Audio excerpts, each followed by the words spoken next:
अस्सलाम वालेकुम। हम बात कर रहे हैं होमोजेनियस इक्वेशन की। पिछली वीडियो में मैंने बात की थी। अब 10.1 उसकी एक्सरसाइज है। मेरे पास लिखा हुआ है 9d² minus 12d plus 4 into y is equal to 0। मैं करेक्टरिस्टिक्स इक्वेशन लेता हूँ तो उसकी सिर्फ ये वाला हिस्सा जो है वो करेक्टरिस्टिक्स इक्वेशन जो है वो बन जाती है। एक बात तो ये याद रखिएगा कि ये हमारे पास दो तरीक़ों से हो सकता है कि ये स्क्वायर भी बन रहा था, ये 3d माइनस 2 का स्क्वायर भी बन रहा था, लेकिन बहरहाल मैंने क्वाड्रेटिक फार्मूला लगाया। पहले करने लगा था स्क्वायर वाला, फिर मैंने छोड़ दिया। अच्छा, d इज इक्वल टू, हमारे पास फार्मूला होता है, क्वाड्रेटिक फार्मूला होता है माइनस बी। ये देखिए ना, a की कीमत 9 हो जाएगी, b की माइनस 12 हो जाएगी और c की 4 हो जाएगी। फार्मूला माइनस b यानी कि b की कीमत है प्लस माइनस बी स्क्वायर यानी कि माइनस 12 का स्क्वायर आ जाएगा माइनस 4ac। a की कीमत 9 है और c जो है वो 4 है। 2a यानी कि 2 और a की कीमत ये है। ये माइनस माइनस प्लस हो जाएगा, ये 12 हो जाएगा, जमा माइनस ये मेरे पास माइनस 12 का स्क्वायर है तो 144 हो जाएगा। 4 4 16, 16 4 16 को 9 से जब देंगे 144 हो जाएगा, बटे में 9 2 18 हो गया। ये 12 जमा माइनस ये 0 हो गया, 0 का जज़र भी 0 ही होता है 18। तो 12 बटा 18 मतलब 2 बटा 3 जमा 0 करेंगे तब भी 2 बटा 3, माइनस करेंगे तब भी 2 बटा 3। तो ये रिपीटेड जो हैं वो वाला मेरे पास सिनेरियो बन रहा है। ये मैंने इसकी जनरल सोल्यूशन लिख दिया है c1 प्लस c2x ई 2x/3। नेक्स्ट क्वेश्चन की तरफ चलते हैं जी। ये मेरे पास फिर ये क्वेश्चन आया है 75d की 2 जमा 50d जमा 12 वाई इसके साथ ज़रब खा रहा है इक्वल टू 0। तो करेक्टरिस्टिक्स इक्वेशन में हम वाई को छोड़ देते होते हैं, तो ये मेरे पास करेक्टरिस्टिक्स इक्वेशन आ गई। इसको सॉल्व करने के लिए मैं फिर वही तरीका इख्तियार करता हूँ, यानी कि क्वाड्रेटिक फार्मूले का। ये ए की कीमत 75 हो गई यानी कि 75, बी की कीमत 50 हो गई यानी कि 50 और सी की कीमत 12 हो गई यानी कि 12। तो d is equal to -50 plus minus under root of 50 square minus 475 into 12 divided by 2 into 75। तो ये देखें जी, 50 है, माइनस 50 तो माइनस 50 ही आगे, जमा माइनस 50 का स्क्वायर होता है 2500। तो ये 2500 हो गया, माइनस इनको मैंने मल्टीप्लाई किया तो ये 3600 हो गया, बटे में क्या है 75 को 2 तरफ दी 150। ये माइनस 50 वैसे का वैसे ही। तो मैंने इसमें से 3600 में से 2500 माइनस कर दिया, तो माइनस के मेरे पास माइनस की रकम बड़ी है ना तो माइनस का साइन आएगा, माइनस 1100 आ गया बटे में 150। 1100 जो है इस ये होता है 100 ज़रब 11, 100 का जज़र 10 होता है जो कि बाहर आ जाएगा अंदर माइनस 11 बटा 150। इसको 1 बटा इसके नीचे और 1 बटा इसके नीचे लिख दिया, ये कट के माइनस 1 बटा 3 आ गया। ये 10 अंडर रूट माइनस 3 है तो मैं सॉरी माइनस 11 है तो माइनस है अंदर, तो इसे योटा लिख दूंगा, तो अंडर रूट 11 डिवाइड बाई 15 आ गया। तो ये मैं इसका जनरल सोल्यूशन लिख देता हूँ। पहले नंबर पे तो आप देखिए सारे के सारे जो हैं वो मेरे पास कॉम्प्लेक्स नंबर में ही आए हैं। तो C1 कॉज मैंने आपको बताया था जो योटा के साथ होता है वो लिखा जाता है x के का coefficient under root 11 by 15 x plus, यानी कि ये वही चीज़ होती है जो ये होती है वो होती है, बस साइन और कॉस का फ़र्क होता है ई। और इसकी ताकत x के साथ ये जो लिखा जाता है वो इसका जो रियल पार्ट होता है वो वाला इसका कोफिशिएंट बनता है। ठीक है जी, दूसरा क्वेश्चन हो गया। अब मैं चलता हूँ जी तीसरे क्वेश्चन की तरफ, जो सादा ज़्यादा आसान क्वेश्चन होता है अगर हम गैस कर सकें। ये मेरे पास d की 3 माइनस 4 d की 2 जमा d जमा 6 और इसके साथ y बराबर ज़रब खा रहा है बराबर 0 के। तो करेक्टरिस्टिक्स इक्वेशन y को छोड़ दें, बाकी करेक्टरिस्टिक्स इक्वेशन आ जाएगी। हम यहाँ पे वो वाला नंबर देखते हैं जो दर्ज करने से ये इक्वेशन पूरी हो रही हो। मोस्टली ये 1 -1 2 या -2 से हो जाता है। मैंने -1 दर्ज करके देखा तो ये देखिए इसकी जगह -1 दर्ज करूँगा या -1 आ जाएगा, यहाँ पे -1 दर्ज करूँगा तो वो भी जो है वो -1 आ जाएगा। तो -1 और -1 जो है ये माइनस के हो जाएंगे 2 और एक -1 यहाँ पे दर्ज करूँगा तो स्क्वायर हो जाएगा, प्लस हो जाएगा माइनस के 4, तो टोटल हो जाएंगे माइनस के 6 और प्लस के 6 इज इक्वल टू 0। यानी कि हमें इंस्पेक्शन से या बाय गैस पता चल गया कि -1 जो है इसका रूट है। अच्छा, मैंने ये काटा इसलिए कि मैंने d इज इक्वल टू -1 लिखा था। अगर मैं लिखूँ ना by inspection d is equal to -1 is a solution of the equation, क्योंकि मैंने d काट दिया खाली -1 लिखा तो is a root of the equation.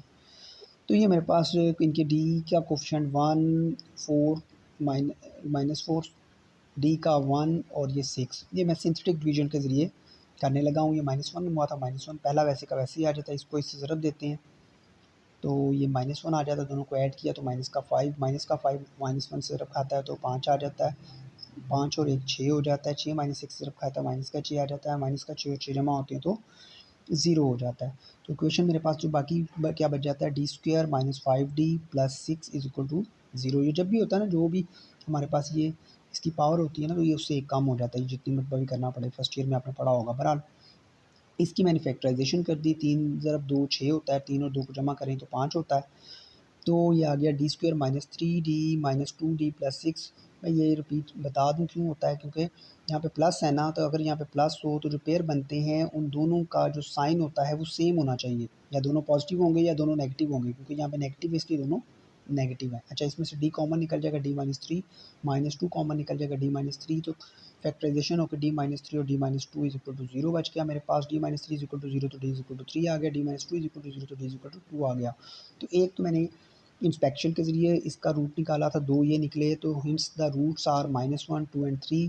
तो आप देख लीजिए डिस्टिंक्ट रूट आ रहे हैं, तो ये लिखना ज़रा सादा होता है। इसका जनरल सोल्यूशन मैंने लिखा है c1 इज इक्वल टू ई की ताकत -x प्लस c2 ई की ताकत 2x और जमा c3 ई की ताकत 3x। तो ये सादा होता है। नेक्स्ट क्वेश्चन की तरफ चलते हैं जी। मैं नेक्स्ट क्वेश्चन यानी कि क्वेश्चन नंबर 4 की तरफ आ गया हूँ। एक्सरसाइज 10.1 की बात कर रहा हूँ मैं। डी की 3 जमा डी की 2 जमा डी जमा 1 और वाई ज़रब खा रहा है बराबर 0 के। तो कैरेक्टरिस्टिक इक्वेशन सिर्फ ये होगी, वो मैंने लिख दिया। यहाँ पे भी जो है बाय इंस्पेक्शन -1 इसका रूट बनता है। तो आप दर्ज करके देख लें, यहाँ पे -1 आएगा, यहाँ पे भी -1 आएगा, यहाँ पे प्लस का 1 आएगा। जब दर्ज करूँगा 2 जमा के 2 माइनस के 0 हो जाएगा। बहरहाल इनके कोफिशिएंट 1 1 1 है, तो 1 1 1 1 -1 से किया, पहला वैसे का वैसे ही आता है। इससे सिर्फ खाएगा -1, इन दोनों को जमा किया 0 0 ने, -1 सिर्फ खाया 0, दोनों को जमा किया 1 1 ने, -1 सिर्फ खाया -1 और 1 0।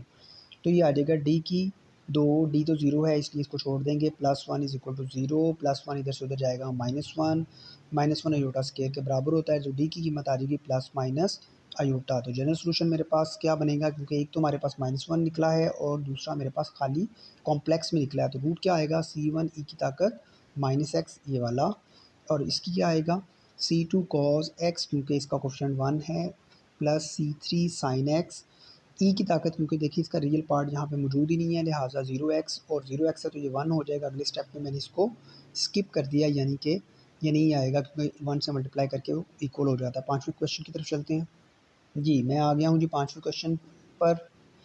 तो ये डी की 3 माइनस 6 डी की 2 जमा 12 डी माइनस 8 और ये वाई ज़रब खा रहा है सारे के साथ और 0। हाँ, अक्सर से जिनको नहीं पता होता बच्चे, कुछ नालायक भी तो होते हैं ना, नालायक नहीं होते जिनके काम कम करते हैं ज़रा से। डी स्टैंड फॉर डेरिवेटिव होता है, डी ओवर डी एक्स जो होता है, ठीक है। द कैरेक्टरिस्टिक्स इक्वेशन हमारे पास ये इसकी सिर्फ ये वाली चीज़ आएगी, is equal to 0। By guess लिखा है मैंने जानबूझ के, यहाँ पे मैं बाई इंस्पेक्शन लिखता होता हूँ। तो by guess 2 is a root of the equation. तो ये इसके आ जाएगा 1 -6 12 और -8। ये देखिए मैंने सिंथेटिक डिवीजन में सॉल्व करने के लिए इसको लिख दिया। 2 यहाँ पे लिखा, पहला वैसे का वैसे ही आता है, 2 1 2 आ जाएगा, माइनस का 6 और 2 माइनस के 4 आ जाएंगे, माइनस का 4 दूसरी तरफ खाएगा माइनस का 8 आ जाएगा, 12 और -8 जो है जमा का 4 आ जाएगा, 4 दूसरी तरफ खाएगा 8 आ जाएगा, माइनस का 8 और 8 0 हो जाएगा। बाकी क्या बचेगा, डी की 2 -4d जमा डी बराबर 0 के। ये मेरे पास इक्वेशन बन गई। तो ये मेरे पास d -2 का स्क्वायर है, देखिए इसका स्क्वायर खोलेंगे तो ये आ जाएगा। मैं ऑलरेडी पीछे एक क्वेश्चन जो है वहाँ पे क्वाड्रेटिक फार्मूला लगा के किया था, तो वहाँ पे मैंने आपको बताया था कि ये स्क्वायर बन रहा था, तो मैंने इसको स्क्वायर में लिख दिया। अब 2 मरतबा आ रहा है डी -2 और डी -2 इज इक्वल टू 0, तो इसका मतलब d -2 is equal to 0, d is equal to 2 आ जाएगा। 2 जवाब आए 2 और 2, तो मेरे पास 2 रूट ये निकले, एक रूट ये मेरे पास निकला, ठीक है। तो 3 रूट निकले हैं और तीनों के तीनों ही जो हैं वो 2 हैं, जो इनके रिपीटेड 1 है। तो जनरल सोल्यूशन जब मैं इसका लिखूंगा तो क्या आएगा, c1 प्लस c2 के साथ आएगा x प्लस c3 के साथ आएगा x का स्क्वायर e2x। तो नेक्स्ट वीडियो में हाज़िर होते हैं बाकी सवालों के साथ, तब तक के लिए अल्लाह हाफ़िज़।